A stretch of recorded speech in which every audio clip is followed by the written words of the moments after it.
Richey for Bigfoot Country Radio, and I'm excited to be talking to a new artist, at least to me, from our neighbors to the north. God bless them. ELYSE Saunders is my guest. Hello, ELYSE. Hi, Lee. Thank you so much for having me on your show. I've been looking forward to it because I knew that I didn't need to dress to impress for this interview. Yep, same. I'm just there you go. We're talking from home. We're talking about your single jeans, and not the tight jeans that you have to put on one leg at a time, but the jeans that you are born with. That's right. Yes, jeans, like Genes. Yeah. This is a song I co-wrote with my producer Dan Swinimer and my friend Jordan Hansinger, and it's all about celebrating people for exactly as they are. We're going to talk about that coming up, but first, let's find out a little bit about ELYSE Saunders. Now, you're from Peterborough. Is it? Yes, that's right. Peterborough, Ontario is my hometown. See, we're down. I actually live closer to Rochester. So if you went down to your side of Lake Ontario and I went up to my side, we could probably wave at each other yeah, exactly. across the lake. Exactly. So are you still there? So Peterborough is my hometown. I still get to visit. I'm in Toronto now, just a little more central to get around everywhere. Yeah. But yeah, it's nice to go home and chill, especially in the summertime. It's beautiful. I like to call it cottage country. Oh, nice. My mom is still there, so it's nice just to get back to my roots. For sure. Tell us about your career. How long have you been doing? From what I take it, you've been singing since like forever. Yes. Yeah, I've been a singer since always, for sure. Always been a little entertainer at home. But I would say I got into this professionally around 16, 17 years old. I met my very first mentor, my producer. His name was Cyril Rawson, and he's quite connected to the Nashville scene. So I was super lucky really early on to partner with someone like him. How did that meeting? Was it a chance meeting, or did you seek him out, or did he contact you? So it was actually my mom had heard about his name in the paper, the local paper, because he was doing some different things around town and was kind of like this secret bombshell in Peterborough that nobody really realized was there because he had spent so much time in Nashville and was this hit songwriter. And then there was a bit of this buzz happening. So she reached out and was like, hey, do you want to meet and see if there's a connection, if you might be able to help my daughter in some way. So I believe he was my biggest studio mentor. And then it kind of just took off from there. He took me under his wing and showed me Nashville for the first time. We recorded my very first album with like the greatest musicians who have played with everybody you can imagine. So to have that so early on, it was mind-boggling. Now, how old were you that 15, 16, you said? Yeah. Wow. Yeah. We went back and forth a couple of times. So yeah, it was like 16, 17. And then I realized from all of that, it was like, okay, well, I can make a career of this. And then it was like, okay, what are the next steps? So that's when you actually thought, this is what I want to do for a living? Well, I always knew I wanted to be in the arts. I always loved the arts, and I always looked up to the greats like Garth Brooks and Shania Twain. Always thought that would be amazing to do, but not really knowing how to do that or if that would be a reality for me. I was always a songwriter as well, just kind of would treat it like my diary. And then, having this moment of working with him and seeing what the reality was, it was like, okay, this is something I can do. And then I was addicted, and it was like, okay, I'm done with high school. I just want to get into music and make that my full time. So your first experience actually going to Nashville and working with session players and being produced by somebody, with some really big credentials. And I mean, that's like almost mind blowing. Yeah, it really was, and still is when I think about it. And I would say my journey in music has been kind of backwards because I started with contests as a teen, just, as a way to get up on stage and practice getting in front of people. And then had this opportunity so quickly early on that I guess it felt backwards, where it's like, bam, I'm in the scene, I'm making big moves. And it's kind of like, now I want to take a step back and develop a little bit more. And then that's where I've been going back and forth between Nashville and Canada, just really coming into my own as a songwriter and becoming a pro. So you are becoming pretty well known up in Canada, which is pretty cool. How important is it for that to cross over to the US for Canadian? Because I know, like, are you familiar with Robin Ottolini? Yes. Yeah. We're friends. I had her do this a few months back, and she was signed to Warner Brothers in Nashville, which was pretty exciting for her. And is that one of your ultimate goals? Oh, it is. Yeah. I feel like it has been since the beginning. It was important to me that I really wanted to build my roots in Canada and expand to as many people as I could close to home. But I've always thought I want to be a bigger artist that can reach as many people as possible with my music and affect as many people as possible. So looking at Nashville, that's actually starting to become more of a reality to move there. And like I say, I've been going back and forth forever. So it's always felt like the second home, but I've been dying to just be there full time. So I'm looking at those moves now, and I'm getting this radio play in the US and in Australia. So I want to do some stuff in Australia too. So just trying to make those next right moves. Do you think it would be intimidating for you to move to Nashville, where everywhere you look, there's an aspiring artist? I feel like at this point, no. Maybe when I was younger, for sure. I think now I've become super comfortable about the scene in Nashville and know what it looks like. And I have a lot of friends there. So it'd feel like I'd be almost like welcome with open arms a little bit. And also, I feel like I've really come into my own as an artist too, where I feel confident in that and knowing what I can bring to the industry too. Very cool. We're talking to ELYSE Saunders. The single is Jeans. This is not your first single, right? That's right. Yeah, I have quite a bit under my belt since the beginning. So, but I would say this is one of my major ones. I would say from all of the growth, this is the one that's really taking off. Well, I know it's the first one that's reached my inbox, and so I listened to it right away. And I think the line about being a friggin' mess it caught my ear like that. It's a great song. Talk about it. Thank you. Well, yeah. And you're not the only one, but I feel like when people hear it for the first time, they always say that line, which is amazing because I feel like that is the line that when we wrote it, we were like, that's hilarious. We love that. Oh, yeah. But so true, as well. Yeah. And especially I feel like in these times that we've been through in the past couple of years with everything going on in our world, it's like all this stuff has come to the surface and it's making us all a little bit more in tune with ourselves and realizing what's important in life and that we're a little bit more similar than maybe people realize.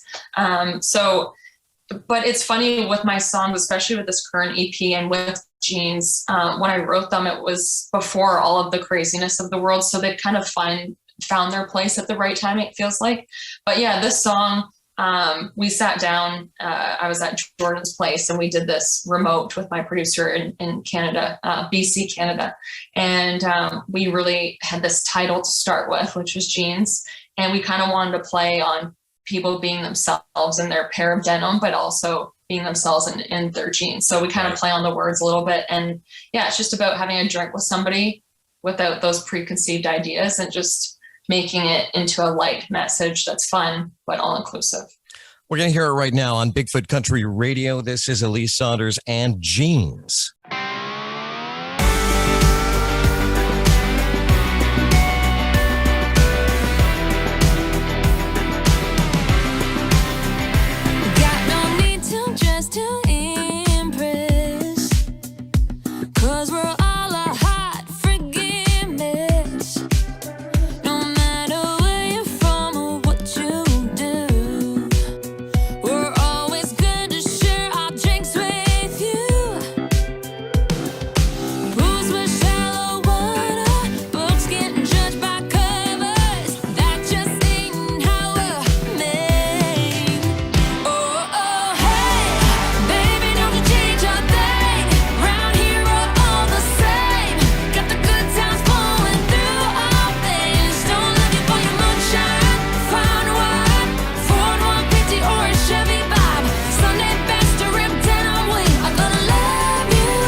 Bigfoot Country Radio, Lee Richey keeping you company. That was Jeans, ELYSE Saunders. How did COVID affect your artistic career and the recording and all that stuff?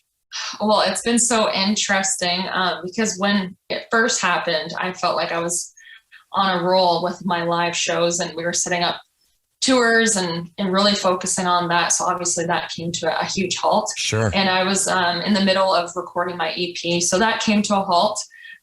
So all of it was pretty shocking at first. And it felt like, well, everything that I've been putting my whole life into feels like it just fell apart.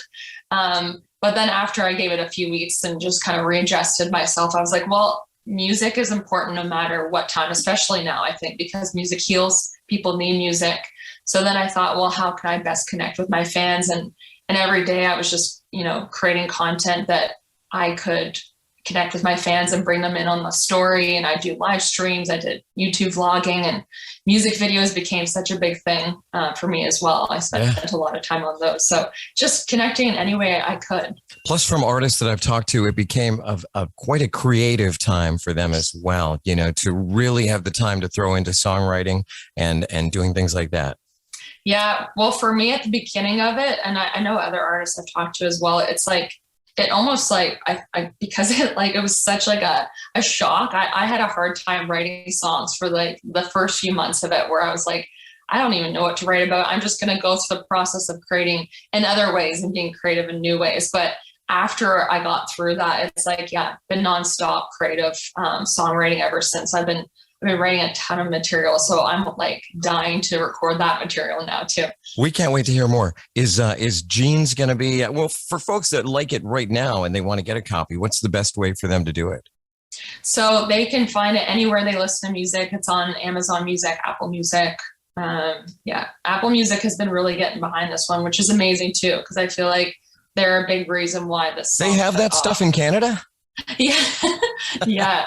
I'm kidding. What's always amazed me about Canada is that we're so close, but yet your country music scene is totally different. You've got superstars up there that we may have never heard of down here. Yeah, this is true. People are breaking all the time, and we definitely are super supportive of our own. But yeah, that's the next thing, is just trying to branch out and expand and let people hear more. A lot of folks have done it. So after you conquer Canada, you'll be conquering the U.S. and the world. Yeah, that'd be fun. ELYSE Saunders is our guest. What has been up to this moment, excluding this show, the most exciting thing that's ever happened to you? Well, yeah, of course your shows. I know, right? Okay, that's a given. That's a given. So I've been fortunate to be able to be nominated for some amazing titles like Female Artist of the Year, Rising Star. This year I was nominated for Music Video of the Year, Album of the Year. So those are huge compliments. And I remember being on the other side in the audience and just thinking one day it'd be so amazing to have that happen. So that was pretty cool. And yeah, I feel like this past 1.5 to 2 years, I've had huge goal moments, just like checking off my bucket list. So, but you have to stop and pinch yourself every now and then.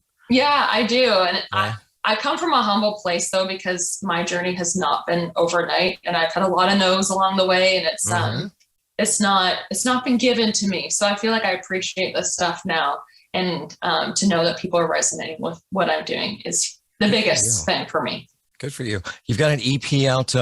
Any sign of an album down the road? Is that something that you're actively working on?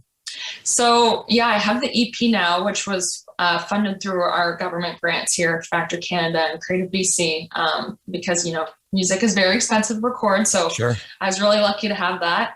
And I would like to record new music to add to it and maybe make the full length album. But right now it's like I'm finding that I'm just trying to release singles, and then I just try to put my all into that single, because we're such a single focused world now, it feels like. So many artists are doing that. That seems to be the way to do it, I think, unless you're signed to a major or something like that. Yeah, totally. But yeah, albums, I'm also old school, that I like to have that tangible album too. So I know, me too. All of the singles will make up an album at some point. There you go. In the meantime, people can get all the singles and burn their own ELYSE Saunders albums. Yeah. We're talking to ELYSE Saunders, ELYSESaunders.com, the best, that's your official website? That's right. ELYSESAUNDERS.com. And do you spend a lot of time on social media? I do. An unhealthy amount, or? Yeah, well, especially, over the past couple of years, I've spent way more time on social media than I ever had, which is good and bad. It is. It's a great tool for an artist. Yeah, it's a great tool. And I was able to expand my online fan base more than ever too, which is great. So now I'm just trying to juggle going back into reality of doing live shows and all of that, and rehearsing a ton, and just trying to get all of that back in order. So trying to balance social media with that now. Well, good for you. Good luck with everything. Thank you so much. I appreciate you having me on your show. It's a big deal to me. Thank you. ELYSE Saunders is our guest. The single is Jeans. Look for it, download it, and watch for more in the future. And if you get out on the road in the States, come see us in New York. We're neighbors. Yeah, I would love to. More music on the way. It's Bigfoot Country Radio.